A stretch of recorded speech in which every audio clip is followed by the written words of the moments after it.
Bismillahirrahmanirrahim. Assalamualaikum warahmatullahi wabarakatuh. Alhamdulillah.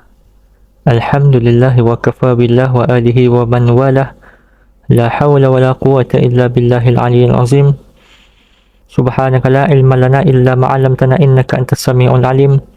Rabbi shrah li sadri wa yassir li amri wahlul 'uqdatam min lisani yafqahu qawli. Amma ba'd. أولا نشكر إلى الله عز وجل وصلاة وسلاما إلى حبيبنا سيدنا Muhammad sallallahu alaihi wasallam. Yang saya hormati dan saya kasihi Al-Fadhil Ustaz Muhammad Hazwan bin Nur Hashim selaku Tuan Pensyarah.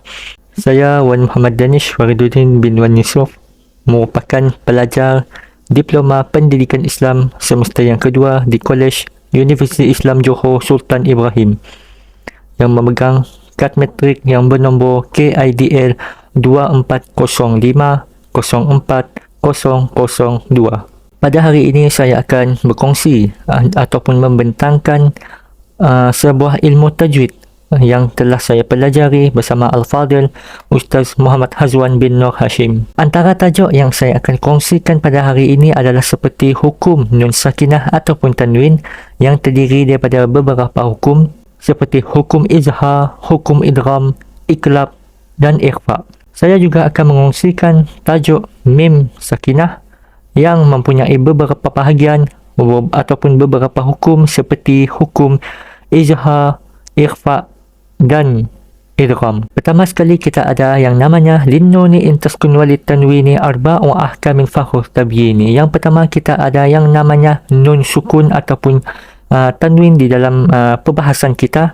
Apa itu, kita jelaskan satu persatu apa itu maksud nun sukun. Yang dimaksudkan dengan nun sukun ini adalah nun yang tidak berbaris. Ia akan menerima baris jika bertemu dengan huruf sukun. Terusnya kita ada yang namanya tanwin. Apa itu tanwin? Dari segi bahasa, tanwin bermaksud suara. Adapun dari segi istilah, tanwin bermaksud sebuah lafaz nun sakinah yang terdapat di akhir kata nama, yakni ataupun kita selalu panggil dengan isim. Nun sakinah dan tanwin contohnya adalah seperti berikut. Arba'u ahkamin fakhur tabyini. Di dalam tajuk nun sakinah dan tanwin ini kita mempunyai 4 hukum. Antaranya izhar halki, idgham, iqlab dan ikhfa. Yang pertama kita ada fal awwalul izharu qabla ahrufi lil halqi sitti rutibat fal ta'rifi. Kita ada yang namanya izhar halqi. Apa yang dimaksudkan dengan izhar halqi ini? Izhar halqi dari segi bahasanya adalah bermaksud nyata dan jelas. Manakala daripada segi istilahnya pula adalah mengeluarkan huruf daripada makhrajnya tanpa dengung. Adapun maksud izhar ini adalah daripada segi istilahnya adalah mengeluarkan huruf daripada makhrajnya dan dibaca dengan jelas. Hamzun faha'u thumma ainun ha'u muhmalatan thumma ghainun kha'u. Izhar halqi terbahagi kepada 6 huruf, yakni huruf ha, kha, ain, ghain, hamzah dan ha. Apabila nun sakinah ataupun tanwin bertemu dengan huruf-huruf yang disebutkan tadi, maka nun sakinah dan tanwin tersebut dibaca dengan jelas. Semisal contohnya adalah man, amana, dan contoh yang lain pula an'amta. Kedua, wasani idghamun bisittatin atat fi yarmiluna innahum qad sabatat. Kita ada namanya hukum idgham. Apa yang dimaksudkan dengan idgham? Idgham membawa maksud memasukkan sesuatu ke dalam sesuatu daripada segi bahasanya. Manakala daripada segi istilahnya pula, idgham membawa maksud memasukkan huruf sukun ke dalam huruf yang berbaris. Idgham mempunyai 4 huruf, yakni yarmiluna, ya, ra, mim, lam, waw dan nun. Idgham terbahagi kepada 2 bahagian. Qismanin idghama, yakni idgham bi gunnah dan idgham bila gunnah. Idgham bi gunnah adalah idgham yang bersama bi dengan dengung. Idgham bi gunnah mempunyai 4 huruf yang kita ambil daripada yarmilunya tadi, yakni ya, nun dan mim dan waw. Bagaimana cara baca untuk kita baca idgham bi gunnah ini? Huruf-huruf tadi apabila tanwin dan nun sakinah bertemu dengan huruf 4 tersebut, yanmu tersebut, maka huruf tanwin dan nun sakinah dimasukkan ke dalam keempat-empat huruf tersebut dengan dengung dengan kadar 2 harakat. Sebagai contoh, faman ya'mal, ataupun contoh yang lain, mimmal. Masih lagi dalam tajuk idgham tadi, kita ada idgham bi gunnah dan kita ada juga idgham bila gunnah tanpa dengung. Idgham bila gunnah mempunyai 2 huruf, yakni huruf lam dan ra. Apabila nun sakinah ataupun tanwin bertemu dengan huruf ra dan lam tadi, maka kita baca dengan memasukkan huruf tersebut, tanwin dan nun sakinah dimasukkan ke dalam kedua huruf tersebut tanpa dengung. Sebagai contoh, min rabbik ataupun fitnatan lahum. Sedikit tambahan, dengung ditambah dalamnya dengan kadar 2 harakat.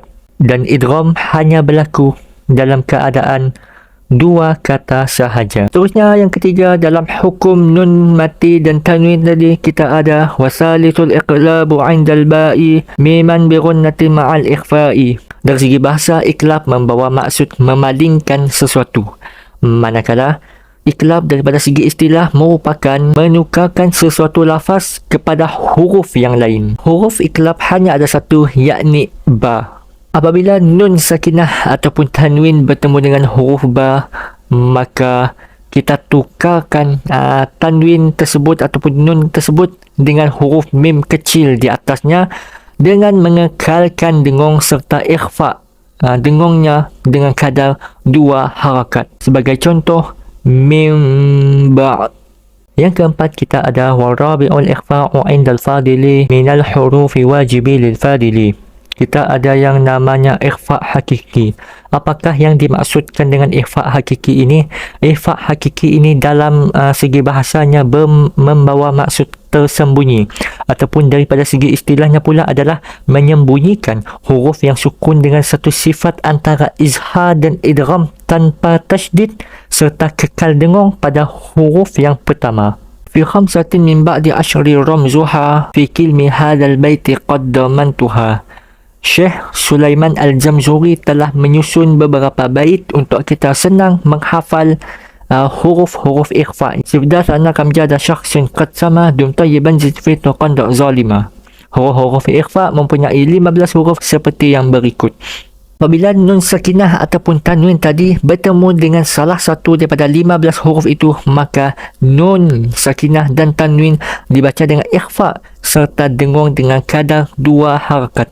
Semisal mansura ataupun faman thaqulat. Tadi kita telah membahaskan sedikit sebanyak tentang nun sakinah dan tanwin. Sekarang kita masuk kepada bahagian yang kedua, yakni hukum mim sakinah. Mim sakinah mempunyai 3 hukum, yakni ikhfa syafawi, idgham mislain dan juga izhar syafawi. Apa yang dimaksudkan dengan mim sakinah? Mim sakinah adalah mim yang tidak berbaris. Ia akan menerima baris jika bertemu dengan huruf-huruf yang sukun. Yang pertama kita ada yang namanya ikhfa syafawi. Ikhfa syafawi berlaku hukumnya apabila mim sakinah bertemu dengan huruf ba, maka mim sakinah tersebut dibaca dengan ikhfa serta dengung dengan kadar 2 harakat. Sebagai contoh, amantum billah. Yang kedua daripada tajuk mim sakinah kita ada namanya idgham mislain. Idgham mislain berlaku hukumnya apabila mim as-sakinah bertemu dengan mim itu sendiri, dibaca dengan memasukkan mim sakinah ke dalam huruf mim dengan dengung dengan kadarnya 2 harakat. Sebagai contoh, kuntum mu'minin. Dan yang terakhir kita ada namanya izhar syafawi. Izhar syafawi akan berlaku hukumnya apabila mim sakinah bertemu dengan huruf yang selain daripada mim dan huruf ba. Izhar syafawi hukumnya dibaca jelas pada mim sakinah. Sebagai contoh, ayyukum ahsani. Ayyukum ahsanu. Sekian saja video pembentangan saya pada hari ini. Lau samahtu lau yujad akthar atau minni. Mohon maaf jika banyak kesilapan ataupun ketidakfasihan saya dalam pembentangan video ini. Saya harap apa yang dikongsikan saya sebentar tadi dapat menjadi manfaat kepada kita semua. Yang baik datang daripada Allah Subhanahu Wa Taala, yang buruk datang daripada Allah Subhanahu Wa Taala juga, tetapi melalui kelemahan diri saya sendiri. Wallahu alam. Saya Wan Muhammad Danish Fariduddin bin Wan Yusuf. Wabillahi taufiq wal hidayah. Wassalamualaikum warahmatullahi wabarakatuh.